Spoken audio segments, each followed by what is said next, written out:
नमस्कार। इस वक्त हम डीसी ऑफिस के यहाँ पे खड़े हैं, जहाँ पर हम इस वक्त हिंदू राष्ट्रीय शक्ति दल के कुछ सदस्य से मिलने वाले हैं। इस वक्त हम खड़े हैं जहाँ डिप्टी कमिश्नर साउथ अंडमान और चीफ सेक्रेटरी के द्वारा एक बहुत ही बड़ा कार्य करा गया है, जहाँ पर हिंदू समाज के लिए एक निगम बोध घाट का निर्माण किया गया है। जहां इस वक्त जितने भी हिंदू राष्ट्रीय शक्ति दल के बंदे खड़े हैं उनसे हम बात करेंगे और उनसे जानेंगे कि हाँ सीएस और डीसी साउथ अंडमान ने उनको किस तरीके से परमिशन दिया और ये कब तक ये इस चीज़ का निर्माण को करा जाएगा। तो हम इस वक्त इस बात करेंगे कि हिंदू राष्ट्रीय शक्ति दल के स्टेट वाइस प्रेसिडेंट से, तो आइए जानते हैं उनसे क्या बात है।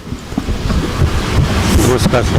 नमस्कार सर, जैसे कि अभी आप लोग मीटिंग अटेंड करते हैं तो उसमें जो है सीएस सर ने और डीसी सर ने जो है आप लोगों को परमिशन दे दिया था, तो ये जो निगम बोध घाट है कहाँ पर निर्माण हो रही है? సార్ सबसे पहले అందరికన్నా ముందు ద న్యూస్ ఛానల్కి ధన్యవాదాలు మా హిందూ రాష్ట్ర శక్తి కార్యకర్తలందరి ద్వారాగా. మేము కరోనా కాలంలోనే సిఎస్ సార్ చీఫ్ సెక్రటరీ సాబ్ డీసీ సాబ్కి అప్రోచ్ చేసాం. ఆ తర్వాత అప్రోచ్ చేసినప్పుడు ఈ 100 సంవత్సరాల్లోనే అవలేని పని ఇది ఏమైందంటే చెప్తే సిఎస్ కాడ చాలా అప్రిషియేట్ చేశాడు. చాలా మంచి పని పెంచేదంతా ఇది అండమాన్ నికోబార్లోని విసర్జన్ ఘాట్ లేదని. నేను అప్పుడు యువ మోర్చా జనరల్ సెక్రటరీ అంశుమన్ రాయ్ గారు, ఆ తర్వాత మన మహిళా మోర్చా ప్రెసిడెంట్ మన మీనుతి మేడం గారు, నేను state president vice president and Venkataramana మేము ముగ్గురు వెళ్ళి కాడ అప్రోచ్ చేసాం. అప్రోచ్ చేసిన తర్వాత సిఎస్ఎఫ్ చాలా సంతోషపడ్డాడు. చాలా మంచి పని, ఇది ఎలాగైనా చెయ్యాలా అని మేము అందరూ అన్నిన తర్వాత డీసీ సాబ్ కాడ అప్పుడు మాకు 36 కోట్ల రూపాయలు కార్బినిస్కో కాడ శాంక్షన్ అయింది. పని కాడ స్టార్ట్ అయిపోయింది. మేము సిఎస్ సాబ్ డీసీ సాబ్కి చాలా ధన్యవాదాలు చేస్తున్నాం. నమస్కారం. तो आइए हम बात करते हैं और भी कुछ सदस्य से जो कि इस वक्त की हमारी काउंसलर जो है डी राधिका जी से, उनसे बात करते हैं। मैडम आप बताइए मैम, क्या कहना चाहेंगे मैम? अभी जो निगम बोध घाट का जो निर्माण कर रहे हैं मैम, तो इस बारे में बताइएगा। सर, ये तो हम सभी हिंदू भाई बहनों के लिए ये बहुत खुशी की बात है जो आज ये बहुत बड़ा फैसला लिया गया है इस विषय में, क्योंकि हम क्या है कि हम लोगों को बाहर जा जो हम जैसे हम जो गरीब लोग हैं वो जा नहीं पाते इतना खर्चा करके वगैरह, क्योंकि बहुत खर्चा होता है इसमें। तो ये बहुत अच्छा निर्णय लिया गया है डीसी सर और सेक्रेटरी सर का जो भी है फैसला है। इतने मतलब ये काफ़ी समय के बाद ऐसा कुछ कदम उठाया गया था, तो ये चीज़ें जब हिंदू राष्ट्रीय शक्ति दल के जितने भी सदस्य हैं, ये चीज़ पहले इन्होंने क्यों अप्रोच नहीं करा? सर, सपोर्ट ऐसे होना चाहिए कि एडमिनिस्ट्रेशन सपोर्ट भी मिलना चाहिए पूरी तरीके से, जो अभी है ऐसा नहीं। मेरा कहने का मतलब ये कि पहले भी नहीं मिला है, तो पहले क्यों नहीं मिला ये चीज़? देखिए, ये मुझे नहीं पता कि इससे पहले कितने संगठन या जो भी पॉलिटिकल पार्टी भी इस पर विचार विमर्श करे या ये इशू उठाए हैं कि नहीं, ये मुझे नहीं पता। और पहले ये किस लिए नहीं मिला, शायद यही हो सकता है कि कोई ये मैटर को उठाया ना हो।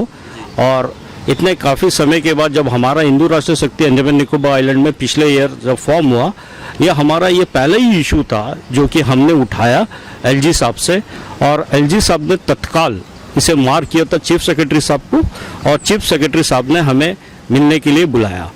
हमारे टीम की तरफ से अंशुमन रॉय जी, मीनोती मैडम जी और रमन्ना जी गए थे मिलने के लिए। और जब हमने उनको प्री प्लान अपना जो मैटर है उनको बताया और प्लेस करे, तब वो उसी वक्त तुरंत हमारे डीसी साहब, सेक्रेटरी पीबीएम साहब को तुरंत बुलाए और अपने प्लानिंग टीम सेक्रेटेरिएट को बुलाए और इस पर काम करने के लिए उनको बोले और कहा कि इसका एस्टिमेट कितना आता है ये मुझे बताइए। हमने जब सीएस साहब से मिले थे तो हमने 3-4 लोकेशन को आइडेंटिफाई करके उनको बताए थे। उन्होंने अपने तरफ से ये लोकेशन हमें दिया है, जो कि हॉर्नबिल नेस्ट से थोड़े ही आगे अंडमान कॉलेज के ठीक अपोजिट में ये काम चल रही है। आप भी जाके देख सकते हैं। और ये चलिए, ये देर से हुआ दुरुस्त हुआ, मैं इतना ही कहूँगा। और मैं अपने पूरे हिंदू राष्ट्रीय शक्ति की टीम और अपनी पूरी हिंदू समाज की तरफ से तहे दिल से हमारे एलजी साहब, माननीय एलजी साहब, माननीय सीएस साहब, माननीय हमारे डीसी साहब, माननीय सेक्रेटरी पीबीएम साहब को मैं तहे दिल से धन्यवाद देता हूँ। सर, जैसे ये निगम बोध घाट का स्थापना कब तक पूर्ण हो जाएगा? इसमें अभी समय लगेगी क्योंकि हमारा मौसम भी चेंज होती है यहाँ पे, जब बारिश के वक्त काम करना मुश्किल हो जाती है। और इसे देखते हुए शायद मेरे जहाँ तक उम्मीद है, अभी ये आपकी चल रही है अप्रैल माह, तो माइट भी टिल अक्टूबर नवंबर तक पूरी हो जानी चाहिए। आइए बात करते हैं अंशुमन जी से, तो इनसे भी कुछ जानकारी हम ले लेते हैं। अंशुमन जी, जैसे बताइए कि जैसे आपके यहाँ पर जो निगम बोध घाट की जो उद्घाटन अभी होगी, तो इसमें जितनी भी लकड़ियाँ जो प्रोवाइड करी जाएगी, तो क्या ये सरकार की तरफ से होगी या उन्हें खरीदना? नहीं, देखिए, अस्थि विसर्जन ये शांति घाट होता है। ये यहाँ पे हम क्या क्या सिस्टम रखेंगे, ये तो एक प्लानिंग के ऊपर में डिपेंड करता है कि वहाँ पे हम जो है शव को जलाएंगे या फिर सिर्फ अस्थि विसर्जन के लिए वहाँ पे जो भी काम होता है वही होगा। ये तो आगे वाले दिन पे हम लोग आके डिसाइड करेंगे और जो बेस्ट होता है वो करेंगे। और रही बात शमशान घाट की लकड़ियों के बाद, ये चीज़ में तो कभी कहीं पे भी कमियां दिखती नहीं है, क्योंकि हम सनातनी जो है एकजुट है और ये सब जगह में हम नहीं तो और कोई सही ये चीज़ को सोच के इसको फुलफिल करेंगे। जब तक हम सनातनी हैं तब तक तो ये सब का कोई प्रॉब्लम नहीं होना चाहिए।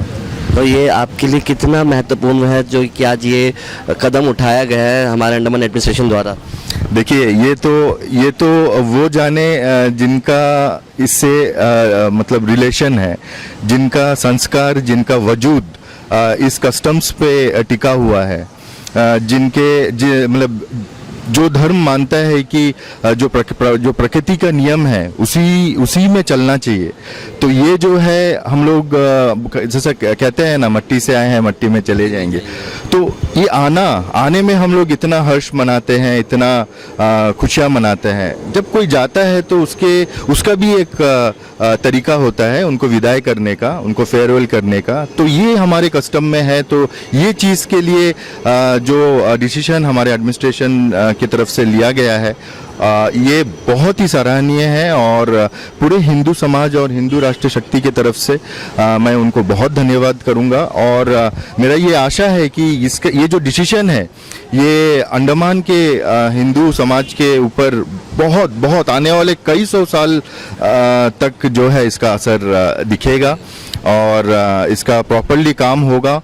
और हमारे एलजी साहब, सीएसजी और डीसी साहब को हमारे हिंदू समाज के तरफ से, भले ही वो दुनिया के हिंदू के समाज हो, उनके तरफ से बहुत आभार और धन्यवाद प्रकट करेंगे हम लोग, क्योंकि ऐसा एक डिसीजन लेना और एक बड़े डिसीजन को ग्राउंड लेवल में अप्लाई करना, ये बहुत बड़ा बात होता है। बिल्कुल जी।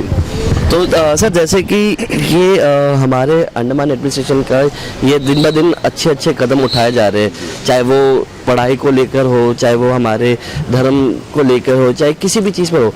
तो अब आप डीसी साहब के जो ये फैसले हैं, ये आप इनको बहुत क्विक एक्शंस देख रहे हैं, तो उनके लिए आप क्या कहेंगे? देखिए, एक तो है सबसे बड़ी बात ऐसे एडमिनिस्ट्रेटिव ऑफिसर्स के लिए ये होता है कि वो खुद कितने इंटरेस्टेड है और खुद कितना उस चीज़ का इम्पोर्टेंस को जानते हैं।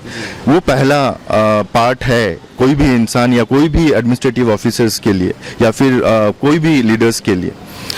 तो सबसे बड़ी बात तो ये है कि अब हमारे मोदी जी के नेतृत्व में जो बीजेपी यहाँ पे मतलब देश में सरकार आया है, उसके बाद एक धर्म को लेके या आस्था को लेके, एक विश्वास को लेके जो है बहुत बड़ा एक मुहिम जो है इंसानों के अंदर में जगाने के लिए कोशिश किए हैं। और मेरा ख्याल से ये उसी का एक नतीजा है और एग्जाम्पल है कि हमारे ऊपरी जो लीडर्स लोग हैं या जो आला अधिकारी लोग हैं, उनका सोच और उनका कर्तव्य रिस्पॉन्सिबिलिटीज़ अगर बखूबी से उन लोग निभाएं तो ऑटोमेटिकली वो चीज़ जो है नीचे लेवल में भी दिखता है और ये उसी का असर है। और मैं जितने लोग, हमें तो शायद मालूम नहीं कि कहाँ से ये चीज़ अप्रूवल होके या फिर एग्जैक्टली किन लोगों के हाथ में जाके फिर ये अप्रूवल आया है, उन सभी लोगों को, वही सभी इंसानों को बहुत धन्यवाद और कोटि नमन। Thank you sir. तो ये थे अंशुमन जी और उनके सदस्य टीम मेंबर जो कि आज हिंदू संगठन के हिसाब से जो पूरे हिंदू समाज में आज हमारे अंडमान एडमिनिस्ट्रेशन ने अंडमान के हिंदू वासियों के लिए बहुत बड़ा एक उपकार करा है और इसी विषय पे हम आगे भी आपको दिखाएंगे। इसी साथ हम वहाँ जहाँ निगम बोध घाट बन रही है उस जगह को भी हम दिखाएंगे कुछ ही समय पे। तब तक के लिए आप हमारे साथ जुड़े रहिए। कैमरामैन ऋतिकेश के साथ मैं अखिल छाबड़ा, द न्यूज़।